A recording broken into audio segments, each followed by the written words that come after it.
Okay, welcome back to week 2 of the weekly Astro update. I'm joined by my good friend Christa from Practical Astros. Hi there. Let's go into week 2 of August. August is hot and ready at this point. We're going Wednesday to Wednesday to honor our good friend Hermes, Mercury, the god of communication and astrology. So we're covering from the 7th to the 14th. So you can see that on our weekly or monthly calendar, what we'll be covering. And we've got this breakdown of the month. And Peter from AstroSeek does this really great graphic, and that shows us where the planets are going, where they've been for the whole of the month. Well, I love that Peter does this because it gives you a visualization of just the entire zodiac, the whole zodiac. And so you see where there's movement, where there's an absence of movement. It doesn't show the moon because the moon goes through every single sign within a month. And it doesn't show the sun because the sun is primarily, at least in Leo for this month, it is ingressing into Virgo. But you get to see, okay, well, there's Saturn still over there in Pisces. You see that Pluto right there at that 0 degree of Aquarius moving backwards into Capricorn. You see how quickly Venus is moving. Usually Venus and Mercury, you see those lines kind of comparable and distance, but because Mercury is retrograde, it's kind of going back over. But you see how little the outer planets move and how quickly the inner planets move. So I like just getting that visualization. Where is going to be the swiftest change? Where are things going to be returning? Where are things going to be continue to be kind of slowed down with the retrogrades? It's just a nice visualization of the planetary movements. But yeah, the other thing I got from this as well is we can very clearly see who's affected. And we see the mutable signs showing up here with the opposition to Saturn, Venus and Mercury traveling from, I'm going to struggle to find my words again, Virgo back to Leo. So here we're going back into the fixed energy of Leo. And we also see Gemini, another mutable sign that's squaring Virgo. So we see this is where all the action's happening, and it's really clear to see it then. When we break it down into this is squaring that, this is squaring that, it's harder to see the full picture. But here we can see this full picture of, okay, there's a lot of action here and there's a focus here. And then we've got this the visualization, the visualization that just came through was, if you look at these almost as like raindrops, this is where water is going to be poured down to kind of feed different parts of your chart. Other parts of your chart are not going to have rain this month, but the others are going to have rain, which is nutrients, and it's life-giving, and it's maybe there's weeds there and those will also grow. But just like when we say focus on an area of a chart, just think of like the energy that you give to certain topics and subjects. The more energy you give it, the more it's going to grow. And so these mutable topics are definitely being fed this month. Yeah. So if you're not sure what the mutable signs are, we're looking at Pisces, Gemini, Virgo, and also Sagittarius, because that will have the opposition from Gemini and a square from Pisces and Virgo. And then when we're talking about the fixed signs, we're also looking at Taurus, Leo, Scorpio, and Aquarius. So those are the signs that are activated there. So if you've got your sun, moon, rising there, but also if you've got any other planets, if you don't know, you can go to astroseek.com and enter your birth data, and it will tell you. I've got a video on my YouTube that shows you how to do that if you don't know, but you can pull up your chart and get a free chart, and it will tell you. And then just look for this little sign for Gemini, this little sign for Virgo, and it will tell you what house. And then I've got another video that goes through the house topics, and that's what kind of areas in your life are being activated, what kind of topics you might expect. So that's what. And if you like the way she does that, you can hire her as an astrologer to read your chart. Yeah, both Christa and I have our books open, and there'll be links to, and there is on the start and end screens as well, links to us if you want to get more details and information. And the other thing is that not all these transits affect everybody, because it does depend on where your planets are in your chart. So you don't have to think that everything is activating everything in your chart. But certainly if you've got a lot of placements in this, it might feel like it this month. Because like Christa says, it's raining on your chart in these places. So shall we get Yeah, I into had someone send me a message with a picture of their chart, and they're like, "What am I supposed to make of this?" And I was Mm, like, "Nothing. You just hire an astrologer." yes. Yeah, because it's so hard to Yeah. see everything. I mean, that's how I started, was trying to work out my own chart at once. And it Yep. was like, okay, do I hire an astrologer or do I learn astrology? And I was having a ninth house activation, which is Both. about studying. So yeah, I Yep. did both. Yeah. It was like, Yeah, I yeah. recommend using your chart to study astrology is a great way, because you're gonna have the most memorable anecdotal experience as you start to understand what transits actually mean. But for the first time, if you're looking at it, it just looks like a foreign language. Mm, So hire an astrologer to introduce you to it, and then start going down the rabbit holes, because that's pretty much what it is. So we get to start off week 2 with a very exciting conjunction. The PBS in the US, conjunction junction, what's your function? That's what I always think of, especially for these. Um, we talked earlier about how imagining what a conjunction is. So conjunction isn't actually considered an aspect, because aspect means to see. There's a line of sight, but when two planets are right on top of each other, they kind of fuse. They mingle together. Their significations are kind of inextricable from each other. And the way that I imagined it was, there's a communal bowl, and both Mars and Jupiter are kind of dumping the contents of their pockets together. And then it's a free for all of whatever tool either one wants to use. And with Mars is action, and it's, movement, and it's being forward, and it can be severance, and it can be sharp, especially in an air sign. There's like the speed of thought. And then with Jupiter is not at home in Gemini. And so it's a resourceful, or a planet needing to be resourceful, so not as comfortable, but it's expansive, and it's about creating some sort of order of things, but in the hungry for information planet or sign of Gemini.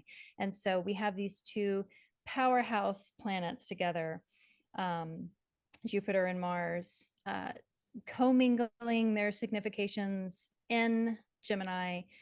Gemini is ruled by Mercury. Mercury is there retrograde, but still at home, barely in Virgo, in its own bound.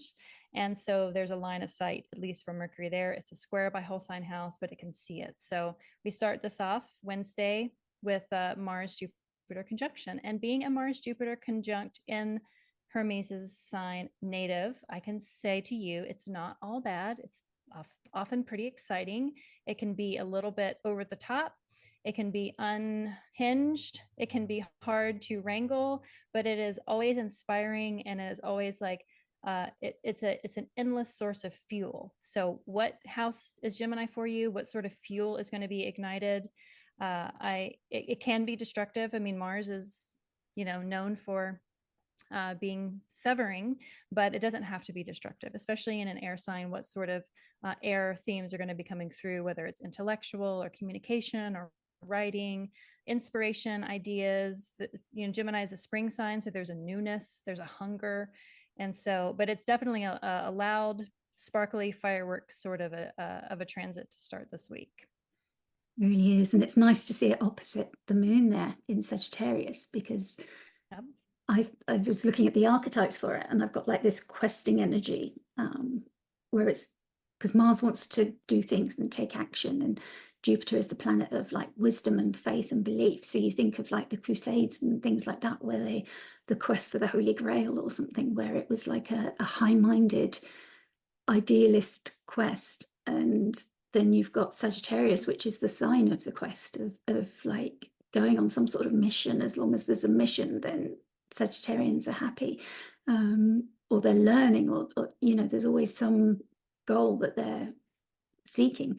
So to be opposite that moon, which is like our needs, our inner needs, and nurturing, and what we're sort of seeking internally, as well as our external circumstances.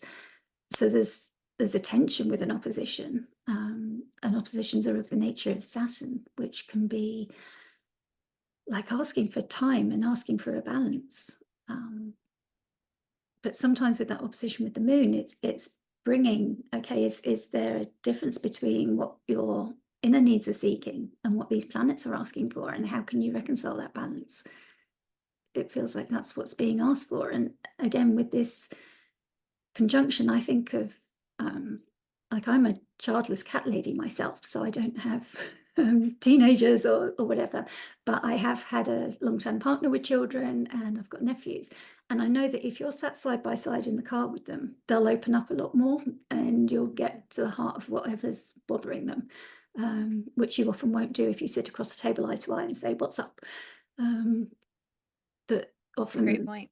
yeah, the car journey was usually the one, let me take you somewhere and drop you off and ask some open questions, and usually that'll be where we get to the heart of whatever the actual problem is. And they're not looking me in the eye, and they can be fiddling with the phone or whatever, but we can get to whatever the issue is. And it's that same thing, they're not looking each other in the eye, but their interests are merged in that way.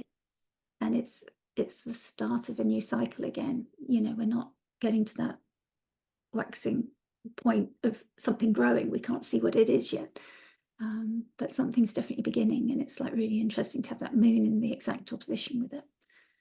And Saturn at a pretty close square. I mean, Saturn is over there in Pisces, retrograde 7 degrees, and Pisces. So, and then Venus and Mercury are also in Virgo. So there is a planet in every single mutable house. So look at the mutable houses in your own chart. There's going to be that opposition. The moon is witnessing and interpreting the conjunction of Jupiter, Mars, and your Gemini house. But also engaged is that Venus and Mercury still in Virgo, opposing by whole sign Neptune and Saturn, retrograde, both of them, and Pisces. So there's a lot of activity in the mutable signs. And the things about mutability is like, it's like this wavering of light, this change, this back and forth, this decision. So there's this kind of a coming to a head, an illumination, a coming to a head, but you don't have full clarity because it's not that full moon moment yet, but it is growing. Maybe there's a little bit more of an understanding of what this means, but the Mars-Jupiter conjunction itself might be that spark of like, this is what I want to do. Maybe I can try this. Mercury is retrograde. There's things are putting me in a position to have to kind of become inventive, but and necessity is a mother of invention. So again, that's why I say there can be some good positive things that can come out of this, but it will be a little amplified. It might be a little uncomfortable, and within especially the mutable signs of just trying to figure it out, experiment, just like this project is like, we're just going to try it out. We're going to experiment. We're going to see what happens. And this just feels like a charge, like a kind of a rocket fuel sort of a day, especially with that moon over there in Sagittarius. I love it. I think it's hilarious that it's over there. Yeah. Do you think with Mercury being retrograde that there might be some element of going back to something that you started before with this, that the fresh start could come from something that you have tried before and abandoned, and now you're going to actually start it and see it through? Possibly. Yeah. I mean, it could be something like, oh, I forgot that I had that idea. I had this really great idea and I completely forgot about it. So maybe it's a return of that, something so fleeting. I just think it's great that Mercury moves fast. He is slow being retrograde, but he is at 0 degrees, 17 minutes. I mean, I believe it might even be the next chart. Let's look and see. Yeah. So this is August 15th. So the next day, that conjunction is still happening, but Mercury is stepping back over into Leo. So there is something engaged with Mercury, and it because the conjunction is happening in Mercury's temple, squaring whole sign Mercury itself before it goes back into Leo. Yes, I could totally see it being a return to something that you might have forgotten about or might have tried once. And yeah, I think that's a good point to remember, that it may not be something brand new, but it might just be something that you've decided to just give a second go. Yeah. And the other thing I noticed was Mars is in its own bound there. And this is from Jen's art. It's not my own quote, but she quoted Firmicus Maternus saying that if a planet's in its own bound, it's as if it was in its own domicile. So while it's there, Mars is very dignified. I suppose with Jupiter not being so dignified, Mars has kind of got the final say. Yeah. So that action is going to be taken. Yeah, and Mercury, the ruler of this, still see Mars and Jupiter. Mercury is now retrograde back in Leo.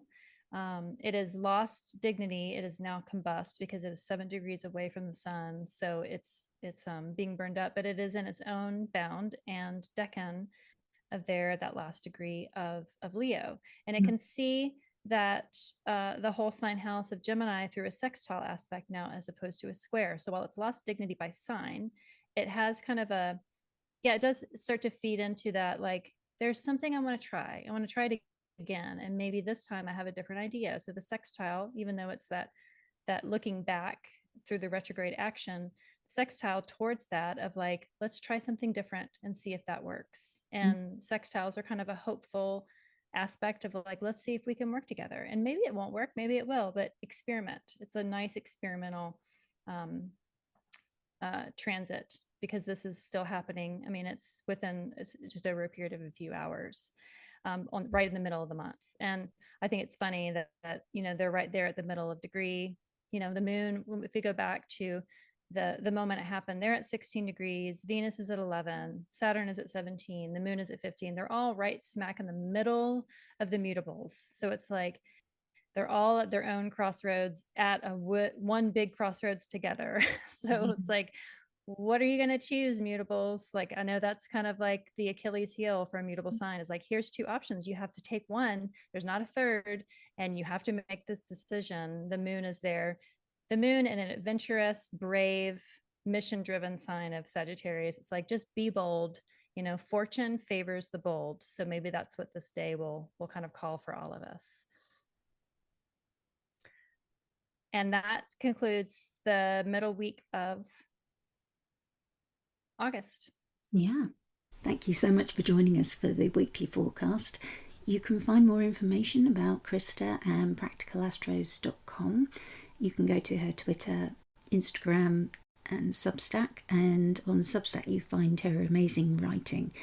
And she's doing some great projects work there and really leading the way in astrology and writing some really beautiful and thought-provoking articles. So I do really recommend checking her out there.